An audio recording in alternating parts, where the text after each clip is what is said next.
From Washington, the McLaughlin Group, the American original. For over 2 decades, the sharpest minds, best sources, hardest talk. The McLaughlin Group is brought to you by MetLife. Guarantees for the if in life. Issue 1, getting to know you. Russian President Dmitry Medvedev, the successor to Vladimir Putin, met for the first time with President George Bush at the Group of 8 G8 summit in Japan this week. Bush had a positive impression of Medvedev. I found him to be a smart guy who understood the issues very well. But I will tell you that he's very comfortable, he's confident, and I believe that when he tells me something, he means it. Question, is Bush buttering up Medvedev, Pat Buchanan, and if so, why? Well, I think he's doing the right thing. I think we've had too much in-your-face confrontation with Putin. You've got a new Russian president. I think you give him the benefit of the doubt. You try to draw him in and, frankly, treat him like the president of Russia. And that can only benefit the United States, John, because in my judgment, the relationship between the United States and Moscow is probably just about the most important from the standpoint of U.S. vital national interests. And we have not been doing a good job in the last 5 years. What does Buchanan fail to mention, Eleanor? Oil? Well, there is oil, but there are also those little missiles that the Bush administration is inserting into Eastern Europe, which the Russians don't like. But I thought the president was being gracious. He did resist saying he had looked into his eyes and determined what his soul was like. But, you know, it really almost doesn't matter, John, because President Bush is such a lame duck. And Medvedev is basically a stand-in for President Putin. And I think everybody is waiting till we have a turn in administration. And all President Bush has to do is not create any more damage before he leaves office. On this very subject, he's up to that. Okay, Medvedev on Bush. We will have 6 months with the ongoing Bush administration, and we'll try to intensify our dialogue with this administration. Medvedev says that Russia and the United States are in agreement on Iran, namely that nuclear enrichment for civil usage is acceptable, whereas weapons-grade nuclear enrichment is unacceptable. Question, is it not surprising but comforting that Dmitry Medvedev says Russia and the United States are in agreement on Iran? I ask you. Well, it's interesting because, you know, we have Secretary of State Condoleezza Rice. She's in Prague this week, and it just so happens that while she's in Prague, Iran decides that they're going to start, you know, firing off missiles and sort of testing the international community's resolve against Iran. So it will be interesting to see if the new Russian president is in fact Putin too. You know, he does not want the United States to install the sort of anti-missile defense system in Chechnya as we would like to see, but I think the president's doing the right thing. We're trying to act at least as diplomatically as possible with Russia, and as they say, time will tell. Okay, there are differences, of course, Peter, as you know. Medvedev said this, quote, there are certainly other issues with respect to European affairs and missile defense where we have our differences. We would like to agree on these matters as well. And we also feel very comfortable in our dealings with George. However, there is no particular progress. We continue to exchange opinions, unquote. Well, that may be true for Medvedev, but his Russian foreign ministry, who likes to not necessarily do business with George, is quite uncomfortable, notably on the build-out of the U.S. missile installation in the Czech Republic. If it goes forward, the Russian foreign ministry said this week, quote, we will be forced to react not with diplomatic, but with military technical methods, unquote. What do you think of that? I think if you go back all the way back to German unification, time and time again, the Russians have said, over our dead bodies, will we allow Germany to be unified, Germany to be in NATO, NATO to expand into the Czech and Poland, NATO to expand into the Baltics, and now the missile defense. And they've rolled over on every one because the truth is they don't have the ability to project power anywhere near Eastern Europe anymore. On the countries right on their border, they still have some leverage. But the truth is, they're barking and they have no bite. So it's a hollow warning. They have bite. It is. It's political posturing. They have bite, John. The bite they have is they provide most of Western Europe with its natural gas. They're buying up the Libyan natural gas. They're going to have tremendous leverage there. I happen but they to believe, need that money. I believe the missile system in the Poles are holding us up in order to let us install 10 anti-missile missiles.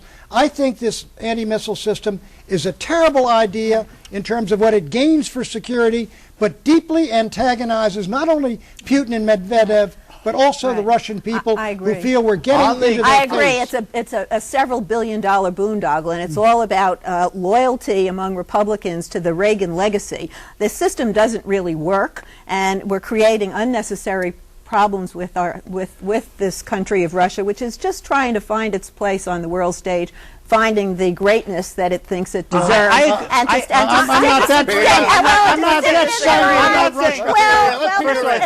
unnecessary provocation. It's a very strange place in foreign affairs when Eleanor and Pat are agreeing with one another.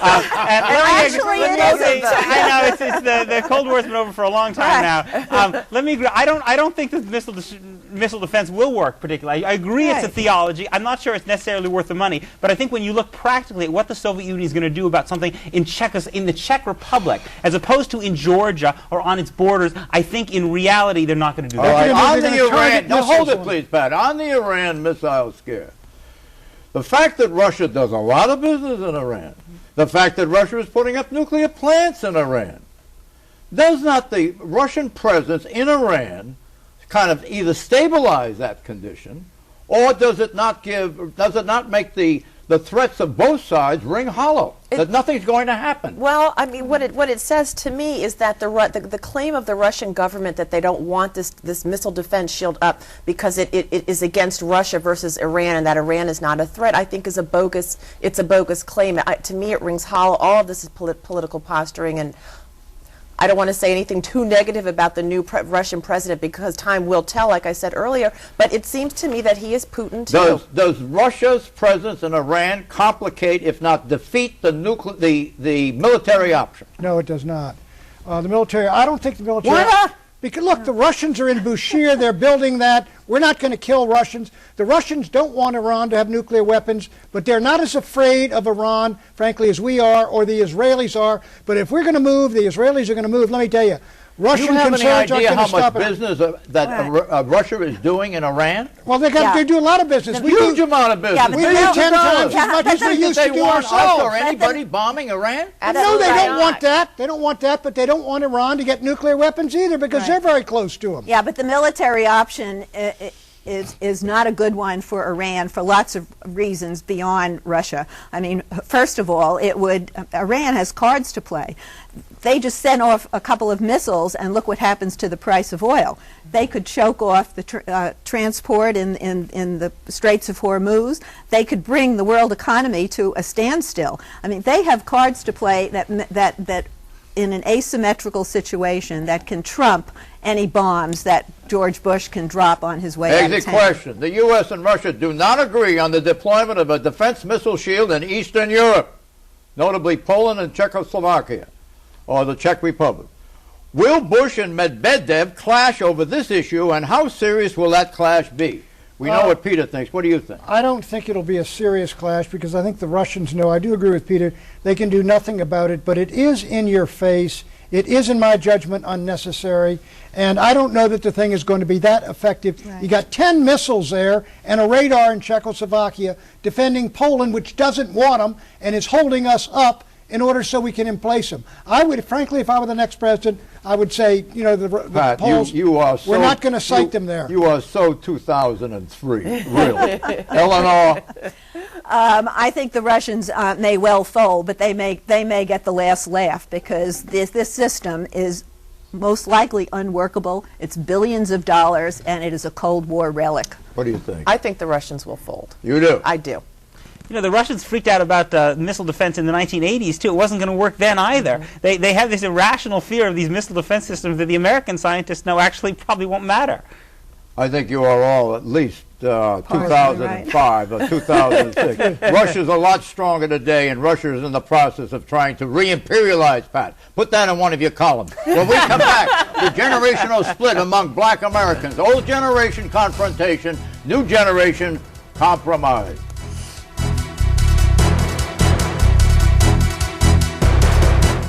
As the world grows smaller, the ifs are now bigger than ever. If retirement savings can't keep pace with longer lives, if inflation sends the cost of employee benefits higher. For over 135 years, MetLife has provided insurance guarantees for life's many ifs. We have the experience, global resources, and vision to provide financial certainties for an uncertain world. No wonder more than 2/3 of the Fortune 500 choose us. After all, we are MetLife.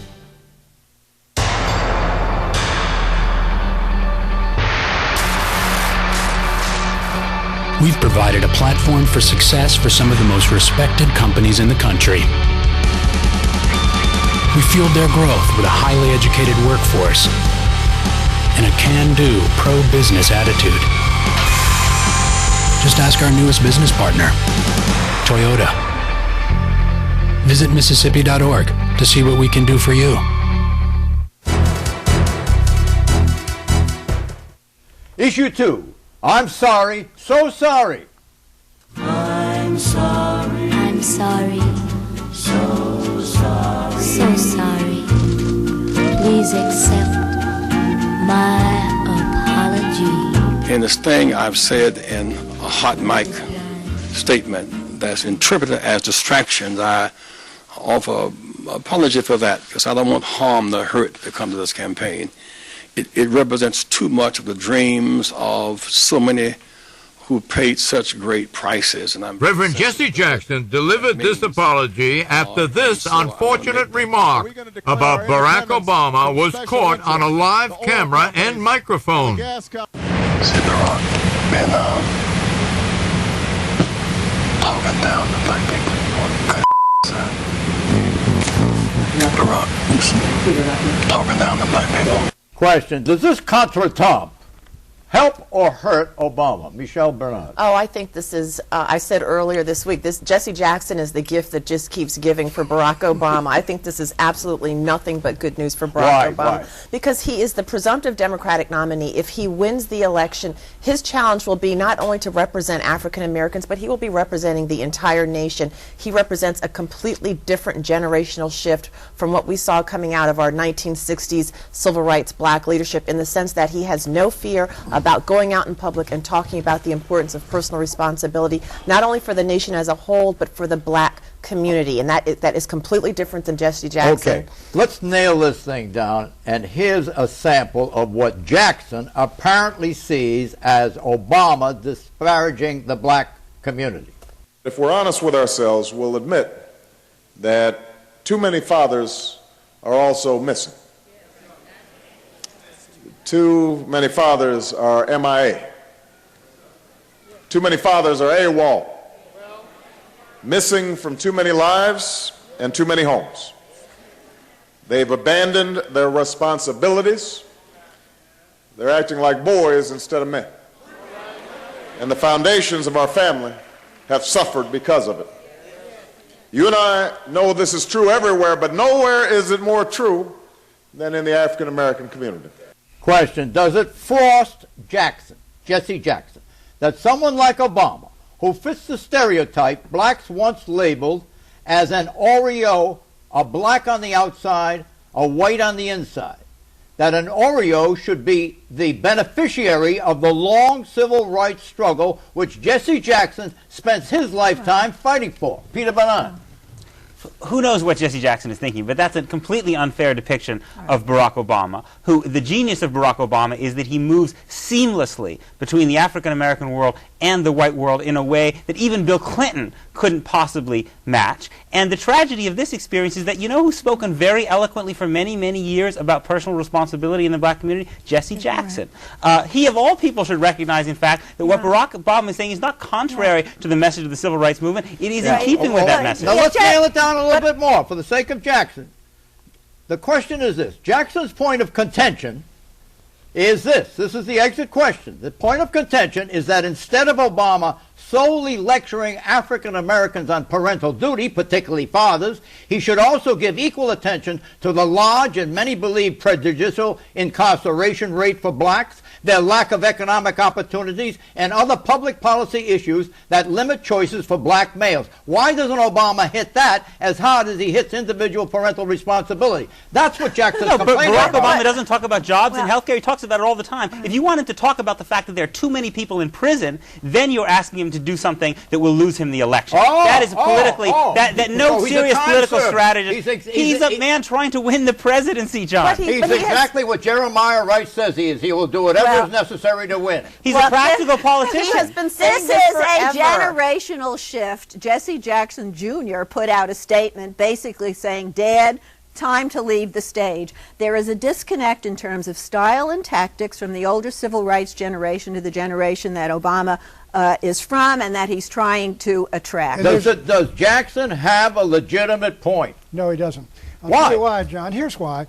What Barack Obama is saying is a message that needs to be heard. It's the Bill Cosby message. Yes. It is, look, this is our responsibility. These are our families. The white society is not responsible for our kids dropping out of schools or using drugs or going on welfare. We are. What Jesse Jackson says is the white community's responsible, and they've got to solve our problems. Isn't this the oddity of the century where Barack Obama is a conservative and Jesse Jackson is a liberal? Well, Jesse Jackson used to talk this way. Is that an oddity? No, it is an oddity, but I want to go back to the point you made about whether or not Barack Obama is an Oreo, because if Barack Obama is an Oreo, then every member of this generation of African Americans is an Oreo, because we stand on the shoulders of the people who fought for our rights, and all of us say that you cannot blame the man or white racism for everything that ails the black community. What about changing public policy where it needs to be changed? Well, you change public policy, but isn't the problem.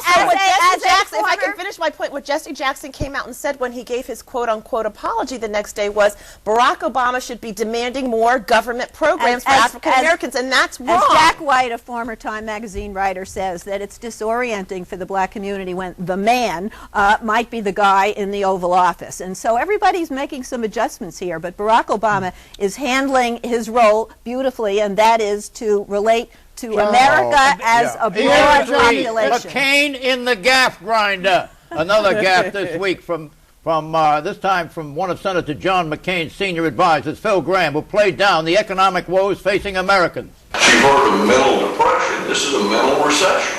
We've never had more natural advantages than we have today. We've sort of become a nation of whiners. McCain quickly drew a red line separating himself from Gramm. Phil Gramm does not speak for me. I speak for me. Did McCain have to be so definitive because of the following remarks made 5 months ago? There is no one in America that is more respected on the issue of economics than Senator Phil Gramm. So I'm honored that you are here, Phil. McCain was then asked whether there was a place for Gramm in the McCain administration. I think Senator Gramm would be in serious consideration for ambassador to Belarus. Clever on McCain's part, but Obama may have been cleverer. America already has one Dr. Phil. We don't need another one when it comes to the economy. We need somebody to actually solve the economy. It's not just a figment of your imagination. Question. McCain once said that he didn't know much about economics.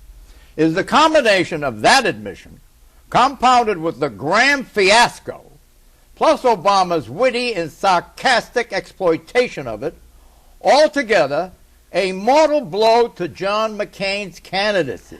Peter Biner.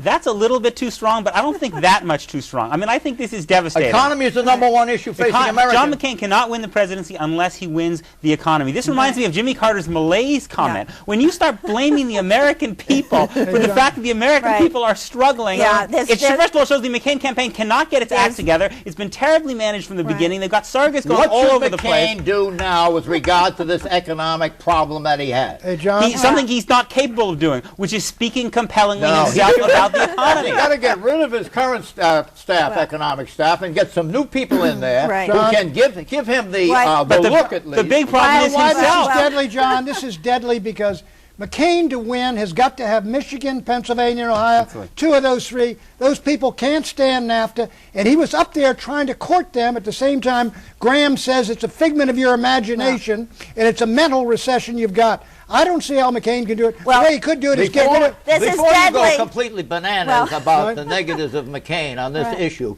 bear in mind that June was his best fundraising month. He got $22 million. Did you know that? He got that in an hour. This is deadly. This is deadly for McCain because this is an election that's going to turn on the economy. And he has been good friends with Phil Gramm for 25 years. And what Gramm said is a window into the thinking of a lot of Republicans, mind you. And I'm not sure that McCain is that much out of touch, but he sure looks it. McCain has minuetted from the left to the center and over to the right. Yes. You know the whole list of Yes. items in that category, right? Yes. Do you think that Obama is fading a little because of that? You see any signs of that at all? Obama fading? No, I absolutely. Because McCain continues to hurt himself? Yeah, but look. Or because Obama has... it's Christmas in July for Barack Obama this week, particularly between Jesse Jackson and Phil Gramm's statements. It's like talk about death by surrogate for John McCain. I mean, he has a compelling story to tell, but when it comes to the economy and also making the American public feel that Republicans understand your pain, the message has been completely lost. They need to get rid of the surrogates and teach John McCain how to speak in a compelling manner. We'll be right back with predictions.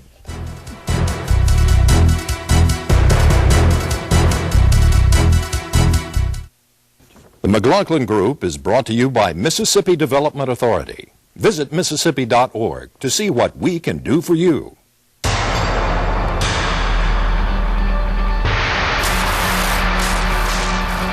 We've provided a platform for success for some of the most respected companies in the country.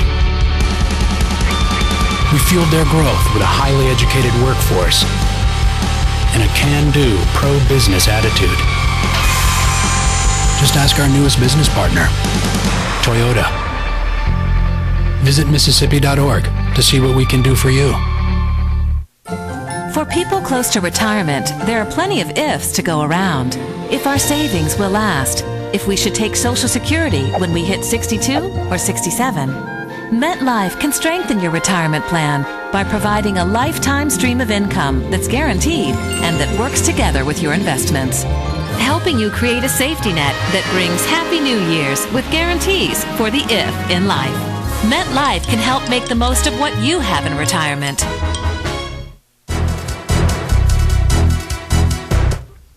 Predictions, Pat. Republican convention is going to have an exciting side convention. I think Ron Paul's crowd is coming out. They could have 6,000 to 10,000 there of the Campaign for Liberty, a big rally Tuesday of the Republican convention. I don't think Ron Paul's going to endorse the Republican candidate. Hello.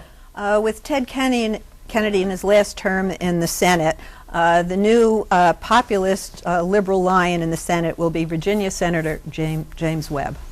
Michelle. I think that we will continue to see the House Democrats bring legislation forward, and that people who previously supported Barack Obama, namely Hillary Clinton, will continue to take opposite votes of what Senator Obama does. Peter.